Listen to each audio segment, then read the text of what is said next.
Hey guys, my name is Samba. I'm a recent grad here at Flagler College, and now I'm an advisor at the Office of CASE.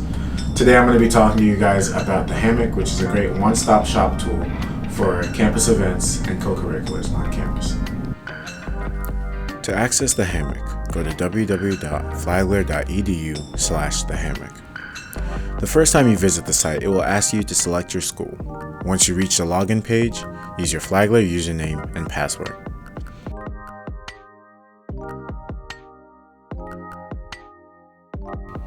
From the home page, you can find student organizations and their meeting times and events. Click on organizations at the top of the page and join portals for those of you who want to follow. Their events will be added to your event stream.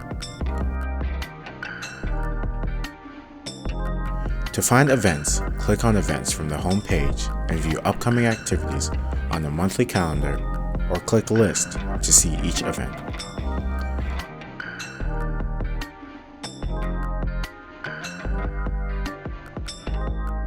Co-curricular and diversity co-curricular events are identified by their category tag and also by the CC or DC in the event title.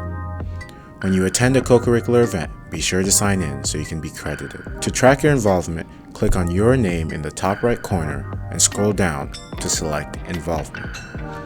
You can find a list of the organizations you're following and a list of the events you attended. Note that it may take 1 to 2 weeks for a co-curricular event attendance to be entered into the Hammock. You can also download the OrgSync app to keep track of events no matter where you are.